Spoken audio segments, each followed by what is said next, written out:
మరింత తాజా సమాచారం కోసం చూస్తూనే ఉండండి చెన్నై టుడే. సబ్స్క్రైబ్ చేయండి, లైక్ చేయండి. ఈ జన సైనికులందరికీ కూడా నేను ఒక విజ్ఞప్తి చేస్తా ఉన్నాను. మన పద్ధతి వేరు, మన వ్యవహార శైలి వేరు. ఎక్కడ అనవసరంగా దౌర్జన్యాలు మీరు చేయొద్దు, దాడులు చేయొద్దు. వాళ్ళు చేసినటువంటి తప్పులు ఏదైతే ఉన్నాయో చట్టపరంగా ఆ డిపార్ట్మెంట్లు చర్యలు తీసుకుంటారు. ఎవరు కూడా చట్టాన్ని చేతిలో తీసుకోవద్దని చెప్పేసి నేను మనవి చేస్తా ఉన్నా. వాళ్ళు చేసినటువంటి అరాచకాలు మనం చేయొద్దు. పవన్ కళ్యాణ్ గారు కూడా ఈ విషయం గురించి స్పష్టంగా చెప్పారు. మనం ఒక క్రమశిక్షణ కలిగినటువంటి జన సైనికులుగా, కార్యకర్తలుగా మనం ప్రవర్తించాలనేటువంటిది ప్రతి ఒక్క జన సైనికుడిని నేను కోరుతా ఉన్నాను. అందరం కాన్సన్ట్రేట్ చేయాల్సింది అభివృద్ధి మీద.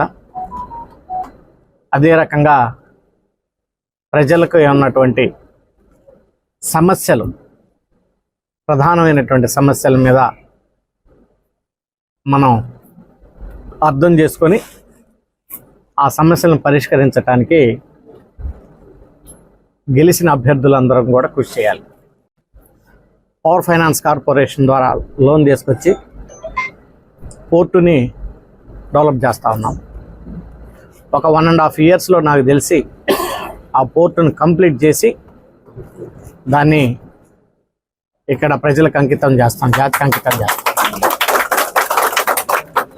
ఆ పోర్టు పక్కన ఉన్నటువంటిది దాదాపు 4-5 వేల ఎకరాల ల్యాండ్లో ఒక మంచి ఇండస్ట్రియల్ హబ్గా తయారు చేసి అనేక మందికి ఉపాధి అవకాశాలు కలిగే విధంగా ఒక చక్కటి ప్లాన్ తోటి నేను కృషి చేస్తాను. ఈరోజు ఎక్కడ ఒక న్యూస్ చూశాను. భారత పెట్రోలియం కార్పొరేషన్ వాళ్ళు ఈ రాష్ట్రంలో దాదాపు ఒక 3-4 రిఫైనరీస్ పెడదామని చెప్పేసి ఎక్కడ ఒక న్యూస్ చూశారు. ఆ 3-4 రిఫైనరీస్ పెట్టేటప్పుడు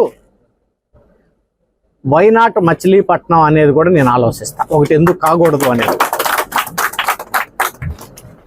సో వైనాట్ అంటే ఇలాంటి ఆలోచనలు రావాలి.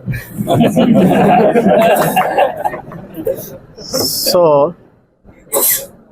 అర్థం లేనటువంటి ఆలోచనలతోటి, ఊరికే పిచ్చి మాటలతోటి టైం గడపటం కంటే రిఫైనరీ, ఇండస్ట్రియల్ హబ్ ప్రజలకి